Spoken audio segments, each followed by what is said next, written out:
Dicen que la sangre es más espesa que el agua. Pero lo que no te dicen es que a veces esa sangre puede ahogarte. Debí darme cuenta de que algo estaba mal cuando mi teléfono vibró a las 3 de la mañana con 17 llamadas perdidas de mi madre. Margaret nunca me llamaba a menos que necesitara algo. Y ciertamente nunca llamaba tantas veces a menos que fuera algo catastrófico o calculado.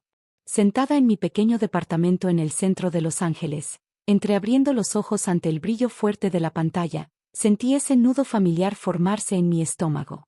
El mismo nudo que había cargado desde niña cada vez que mi familia necesitaba que su hija confiable, Emma, resolviera otra crisis.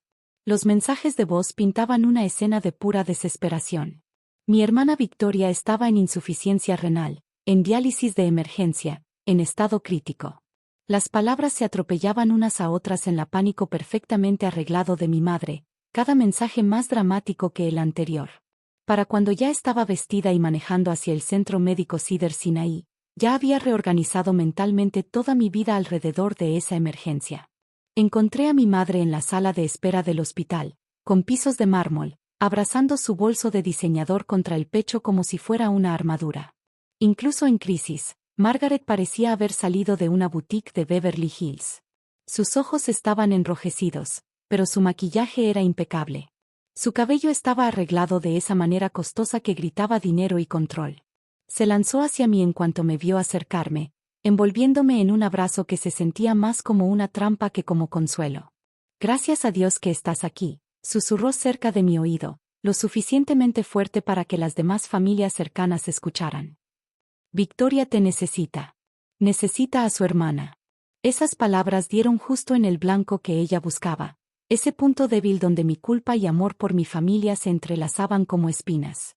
La actuación fue magistral, de verdad. Tuve que admirar la coreografía aunque me estuviera atrapando. Mi madre me guió por los pasillos del hospital como si fueran suyos, hablando en tonos urgentes y susurrantes sobre pruebas de compatibilidad y donantes. Ya había hablado con los doctores, explicó. Como familia, yo era la candidata más probable. La única opción real, enfatizó, sus dedos perfectamente arreglados apretando mi muñeca con sorprendente fuerza. La habitación de Victoria parecía un escenario. Mi hermana yacía recostada sobre almohadas blancas y perfectas, luciendo frágil y etérea de una manera que siempre hacía que la gente quisiera protegerla.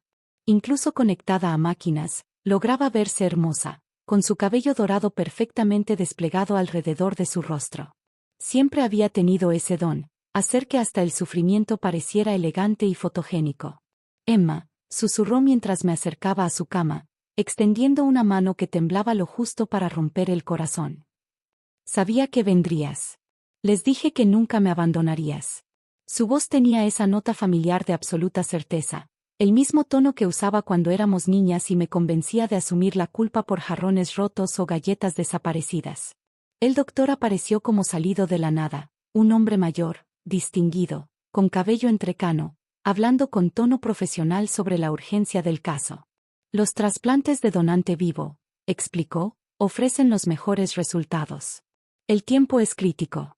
Cuanto antes podamos iniciar las pruebas, mejor será la probabilidad de éxito de Victoria. Antes de que pudiera procesar lo que pasaba, mi madre intervino con naturalidad. Emma hará las pruebas preliminares hoy, anunció con la seguridad de quien está acostumbrada a que sus decisiones no se cuestionen. Es familia. Ella entiende lo que eso significa. No confiamos en extraños para algo tan importante. Me dejé arrastrar por esa corriente, incapaz de encontrar suelo firme para resistirme. En cuestión de horas estaba con una bata médica, haciéndome extraer sangre para lo que la enfermera llamaba alegremente pruebas iniciales de compatibilidad. La enfermera me sonrió con esa calidez especial reservada para héroes y donantes, diciéndome lo maravilloso que era ver tanta devoción familiar. Esa noche, sola en mi departamento, miré mi teléfono y me pregunté en qué momento exactamente había aceptado todo esto. El día se sentía surrealista, como si hubiera estado caminando dormida por un drama médico que no era mío. Traté de recordar cuándo había dado mi consentimiento, pero parecía que había sucedido a mi alrededor, sin mi participación activa. El correo automático del portal médico llegó a las 11:47 de la noche, justo cuando empezaba a quedarme dormida. Al principio pensé que era un error. El mensaje me agradecía por haber completado mis formularios de consentimiento y por haber programado mi evaluación exhaustiva como donante. Adjuntos había documentos que nunca había visto, con firmas digitales que parecían increíblemente las mías. Mis manos temblaron mientras pasaba página tras página de autorizaciones, evaluaciones psicológicas, exámenes financieros, consultas quirúrgicas, un expediente médico completo que llevaría semanas terminar. Todo programado, aprobado y en marcha con una fuerza que sugería que ese proceso había comenzado mucho antes de la supuesta emergencia médica de Victoria. La fecha en los documentos me heló la sangre. Estaban fechados hace 3 días, 3 días antes de mi desesperada llamada a las 3 de la mañana, 3 días antes de saber siquiera que Victoria estaba enferma sentada ahí, bajo el brillo azul de la pantalla de mi laptop. Sentí que algo se movía dentro de mí como placas tectónicas reajustándose. Esto no era una emergencia médica. Era una actuación cuidadosamente orquestada, y yo estaba interpretando el papel principal sin haber hecho siquiera una audición para él. El recuerdo me golpeó como un impacto físico, transportándome 15 años atrás, a mi dulce fiesta de 16 años. Ahora lo veía tan claro, la manera en que Victoria había apagado mis velas antes de que yo pudiera pedir un deseo. Su risa, brillante y musical, mientras le explicaba a nuestros invitados que yo era demasiado tímida para recibir atención. De todos modos, Emma siempre ha sido la callada, había anunciado ante una sala llena de parientes y amigos. No le gusta estar en el centro de atención. Ella es más feliz ayudando a que otros brillen. Incluso entonces, a los 16 años, había sentido el dolor de ser borrada de mi propio momento. Pero sonreí y asentí, porque eso es lo que hacen las buenas hermanas. Buenas hijas, buenos miembros de la familia que entienden su lugar en la jerarquía. Los días siguientes pasaron como un borrón de citas médicas y presión familiar. Mi madre había tomado control absoluto de mi agenda con precisión militar, agendando consultas y pruebas sin consultarme siquiera mi disponibilidad. Cuando mencioné que debía trabajar, desestimó mis preocupaciones con un gesto indiferente, como quien nunca ha tenido que preocuparse por perder un sueldo. Tu trabajo entenderá, dijo. Esto es familia. Esto es vida o muerte. Todo lo demás puede esperar. Pero todo lo demás no podía esperar. Yo ya estaba atrasada con la renta, ya malabarreaba 2 empleos de medio tiempo, y luchaba por llegar a fin de mes en una ciudad cara, diseñada para aplastar a personas como yo. Tomarme semanas para pruebas médicas no era un simple inconveniente como lo era para mi hermana de fondo fiduciario y su madre de sociedad. Era suicidio financiero. La cena fue idea de Margaret. Por supuesto, una reunión familiar en un restaurante de lujo en Beverly Hills para unir fuerzas y celebrar nuestro amor en este momento difícil. Me sentaron al extremo de la larga mesa, donde podía ver a todos pero me costaba participar en la conversación principal. El esposo de Victoria levantó su copa de vino en un brindis que me hizo estremecer. Por los donantes anónimos, declaró, su voz resonando en el elegante comedor. Por las personas que entienden lo que significa la familia, que saben que hay regalos demasiado valiosos como para ponerles precio. La mesa se llenó de murmullos de acuerdo, todos asintiendo y mirándome con expresiones que eran a la vez agradecidas y expectantes. Me sentí como un animal en el zoológico, admirado por mi disposición a sacrificarme para su entretenimiento. Mi madre se inclinó hacia mí, su voz dulce como miel cargada de manipulación. Cuando todo esto termine, deberíamos ir de vacaciones en familia. Quizá esa casa en Martha's Vineyard que nos dejó el abuelo Joe. Sería maravilloso tener a mis 2 chicas sanas y felices, pasando tiempo juntas como debería hacerlo una verdadera familia. La mención de la herencia del abuelo Joe no fue casual. Nada de lo que decía mi madre lo era. Me recordaba sutil pero claramente que mi lugar en el futuro financiero de la familia dependía de mi cooperación continua. Juega tu papel, sé la buena hija donante, y tal vez puedas disfrutar parte de esa riqueza familiar que siempre me había parecido inalcanzable. Me excusé para ir al baño y me quedé sentada en el silencio de los azulejos de mármol, mirando mi reflejo en el espejo enmarcado por la culpa. La mujer que me devolvía la mirada parecía una extraña, con ojos vacíos, agotada, vistiendo un vestido que había comprado especialmente para esa cena y que no podía permitirme. ¿Cuándo me había convertido en esa persona que existía solo en relación a las necesidades de otros? Mi teléfono estaba grabando dentro de mi bolso, una decisión que había tomado sin entender del todo por qué. Un instinto de autopreservación había surgido, advirtiéndome que documentara esas interacciones que cada vez se sentían más como pruebas de algo que aún no sabía nombrar. La revelación vino de la fuente más inesperada, mi sobrina Sofía, de 8 años, hija de Victoria. Era una niña brillante, con la belleza heredada de su madre, pero que parecía haber nacido con una brújula moral que a su madre le faltaba. Me encontró en la cafetería del hospital 3 días después, con un rostro serio, como esos que adoptan los niños cuando cargan secretos de adulto.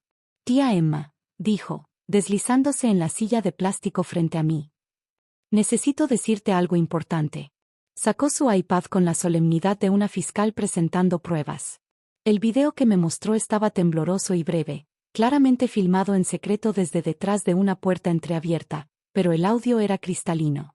La voz de Victoria, brillante de diversión. Emma siempre ha estado desesperada por aprobación. Ha pasado su vida intentando demostrar que pertenece a esta familia. Esto del riñón es perfecto. Finalmente será la heroína, y nosotros conseguiremos lo que necesitamos. Ganar, realmente. La risa de mi madre, cálida y genuina de una manera que nunca había mostrado conmigo. Claro que lo hará. Es demasiado débil para decir no, y demasiado culpable para retractarse una vez comprometida. Solo tenemos que mantenerla sintiéndose importante hasta que esto termine. Esas palabras me golpearon como un asalto físico. Sentada en la cafetería iluminada por fluorescentes, rodeada por los sonidos de gente normal comiendo comidas normales, la verdadera opinión de mi familia sobre mí se repetía en mis manos. Débil, desesperada, culpable, una herramienta útil para manipular prometiendo amor y pertenencia. Sofía me miraba con la intensidad de un niño que entiende más de lo que debería. ¿No creen que escuché?, susurró. Pero sí lo hice, y creo que lo que están haciendo es cruel. De la boca de una niña, pensé entumecida. Una niña de 8 años podía ver lo que yo había sido ciega a ver durante 28 años. Esa noche conduje hacia Malibú. No a la casa de playa donde mi familia se reunía para sus sesiones estratégicas empapadas en vino, sino a un pequeño diner sobre Pacific Coast Highway, donde mi abuelo solía llevarme a comer hot cakes cuando era niña.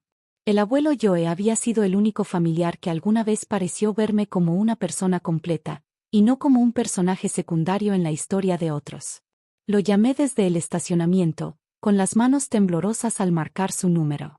Contestó en el segundo timbrazo, su voz cálida pero preocupada al escuchar mis lágrimas. Abuelo, susurré. Necesito ayuda. La conversación que siguió cambió todo. El abuelo Joe escuchó sin interrumpirme mientras le contaba sobre los documentos falsificados, la línea de tiempo médica manipulada, las conversaciones que había grabado. Cuando terminé, hubo un silencio largo en el que pude escucharle pensar. Emma, querida, dijo finalmente, con voz cargada de tristeza e ira. Creo que es momento de que sepas algunas cosas sobre tu madre y tu hermana que debí haberte contado hace años. Lo que reveló en la siguiente hora destrozó todas las ilusiones que había sostenido sobre el carácter de mi familia. Emergencias médicas previas de Victoria que coincidían sospechosamente con dificultades económicas. Los intentos de mi madre por sacarme del testamento de mi abuelo en favor de Victoria. El patrón de manipulación y explotación que se remontaba a mi infancia, orquestado por 2 mujeres que me veían solo como un recurso para aprovechar. Lo más impactante de todo fue la información sobre la enfermedad renal de Victoria. No era la catástrofe repentina que me habían presentado. Ella llevaba más de 1 año con enfermedad renal en etapa temprana, tiempo suficiente para entrar a la lista de trasplantes y explorar otras opciones. Pero lo había rechazado, esperando un donante familiar que pudiera controlar por completo. Habían rechazado un donante compatible del registro 6 meses atrás. El abuelo Joe me lo dijo, con voz cargada de asco. Preferían esperar a un familiar. Lo que realmente querían decir era, preferían esperarte a ti. Después de colgar, me quedé en el auto, viendo cómo el océano Pacífico se extendía infinitamente hacia el horizonte. Las olas rompían contra la costa rocosa con fuerza incansable, erosionando piedra que había estado ahí millones de años. Comprendí por primera vez que me había dejado erosionar de la misma manera, poco a poco, hasta que casi no quedaba nada de la persona que había nacido para ser. A la mañana siguiente conduje a la casa de Victoria en Brentwood. No al hospital donde había estado montando su drama médico, sino a su hogar real. Esperé en la entrada circular hasta que salió para su clase matutina de pilates, luciendo sorprendentemente saludable para alguien que supuestamente moría de insuficiencia renal. El enfrentamiento ocurrió en su césped perfectamente cuidado, con los jardineros vecinos como testigos involuntarios. Victoria siempre había contado con mi cortesía, mi reticencia a hacer escándalo para mantenerme controlable. Pero la desesperación había destruido mi condicionamiento social, dejando algo más duro en su lugar. Lo sé, dije simplemente cuando se acercó a mi auto, con confusión marcada en su hermoso rostro. Sé de los formularios de consentimiento falsificados. Sé que rechazaste otros donantes. Sé lo que realmente piensas de mí. Puse la grabación que Sofía me había dado, observando cómo la expresión de Victoria pasaba de confusión a ira, hasta algo parecido al respeto. Quizá por primera vez en nuestras vidas me veía como una adversaria y no como una víctima. Has estado ocupada, dijo con frialdad, cruzándose de brazos sobre su ropa deportiva de diseñador. Pero igual lo harás. No tienes el valor de dejarme morir, y las dos lo sabemos. No estás muriendo, respondí, con una voz más firme de lo que me sentía. Estás enferma, pero no vas a morir. Y tienes otras opciones que no implican cosechar órganos de miembros de la familia que desprecias. La máscara cayó por completo entonces, revelando a la persona que siempre sospeché se escondía bajo la fachada de Golden Girl de Victoria. Pequeña insignificante autojustificada, siseo. ¿Crees que esto cambia algo? ¿Crees que alguien te creerá a ti antes que a mí? Yo soy la enferma. Tú solo eres la hermana celosa que no soportó salvar a su propia familia. Pero yo ya no era la misma persona que una vez había sido destruida por su aprobación o rechazo. Algo fundamental había cambiado en mí, como un hueso roto que se había curado más fuerte. Cancelen la cirugía, dije en voz baja. Métanla en la lista de espera como a cualquier otro. Dejen de manipular el amor y la confianza de nuestra familia, o me aseguraré de que todos en nuestro círculo social sepan exactamente quién es usted. No esperé su respuesta. Había dicho lo que necesitaba decir, y su reacción ya no era mi problema. El día de la cirugía programada llegó como un examen final para el que llevaba semanas preparándome. Fui al hospital, pero no como donante. Fui como testigo de la verdad. Armada con pruebas y acompañada por personas que realmente se preocupaban por mi bienestar. El abuelo Joe me esperaba en el estacionamiento, con sus brazos firmes alrededor de mis hombros mientras entrábamos al edificio. Detrás de nosotros iba su abogada, una mujer de mirada aguda, vestida con un traje perfectamente hecho a medida, que se movía como si nunca hubiera perdido un caso importante para ella. La escena en la sala de espera antes de la cirugía era exactamente lo que esperaba. Mi madre presidía como una reina de duelo, rodeada de familia, amigos y conocidos de la alta sociedad, murmurando platitudes de sacrificio y devoción familiar. Victoria yacía en una camilla cercana, interpretando su papel con compromiso digno de un Oscar. La actuación se detuvo abruptamente cuando el equipo legal del hospital entró con una orden judicial. La voz de la abogada principal resonó clara en la repentina quietud de la sala. La cirugía queda pospuesta mientras se investiga una posible coerción y fraude. La señora Margaret Williams y la señorita Victoria Williams están bajo investigación por falsificar documentos de consentimiento y manipular potencialmente a un miembro de la familia, anunció, sus palabras impactando a la multitud como bombas. La donante propuesta ha presentado evidencia que sugiere que fue coaccionada para este procedimiento bajo falsos pretextos. La sala estalló en murmullos y susurros nerviosos.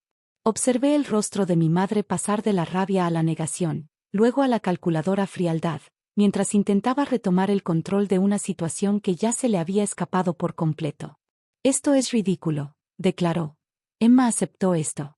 Solo le están entrando los nervios, dejándose vencer por el miedo y no por el amor a su hermana. Pero yo estaba lista para su actuación. Había pasado semanas preparándome para este momento, y ya no sentía la necesidad de proteger sus sentimientos o reputación a costa de mi propia verdad. Me manipularon, dije clara y fuerte, mi voz resonando más que nunca.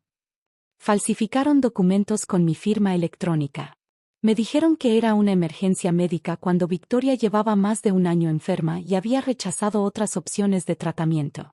Tengo grabaciones de miembros de la familia discutiendo lo fácil que sería manipularme para que accediera. Conecté mi teléfono a un parlante portátil que había traído el abuelo Joe, llenando la sala de espera con la evidencia sonora de los verdaderos sentimientos de mi familia hacia mí. La voz de Victoria, alegre y burlona al hablar de mis debilidades. La risa de mi madre describiendo mi desesperación por aprobación. El efecto fue inmediato y devastador. Vi a amigos y familiares que estaban listos para celebrar mi sacrificio mirar a mi madre y a mi hermana con expresiones de horror y asco. Se empezaban a escribir publicaciones en redes sociales, se enviaban mensajes, y las reputaciones comenzaban a derrumbarse en tiempo real. Pero el momento más satisfactorio llegó cuando el administrador del hospital anunció que Victoria sería puesta inmediatamente en la lista nacional de espera para riñón, como cualquier otro paciente. Sin ningún trato especial ni tratamiento acelerado, recibiría atención basada en necesidad médica y tiempo de espera. Como miles de otras personas que esperaban una segunda oportunidad de vida. Las consecuencias se desplegaron con la rapidez brutal de la justicia social en la era digital. La imagen cuidadosamente construida de Victoria como heroína enferma se derrumbó en horas, mientras la verdad se esparcía por redes sociales. Sus contratos con marcas desaparecieron. Sus puestos en juntas de organizaciones benéficas fueron cancelados en silencio. Y la campaña de recaudación de fondos que había iniciado para gastos médicos fue expuesta como fraudulenta. Mi madre enfrentó cargos criminales por fraude de identidad y coerción médica. La fiscal, especialista en casos de explotación familiar, parecía personalmente ofendida por la sofisticación de sus tácticas de manipulación. Ver a Margaret Williams siendo fichada y fotografiada con un traje naranja fue como presenciar el fin de una era. Pero la consecuencia más significativa fue la más pequeña. Sofía vino a vivir con el abuelo Joe y conmigo después de que los problemas legales de sus padres hicieran inviable su hogar. La niña que arriesgó la desaprobación familiar para mostrarme la verdad merecía algo mejor que padres que veían a las personas como herramientas para usar. 6 meses después, me sentaba en la sala de sol de la casa en Martha's Vineyard que el abuelo Joe me había legado completamente. Observaba a Sofía practicar violín en el amplio porche delantero, mientras el océano se extendía infinitamente más allá de las dunas.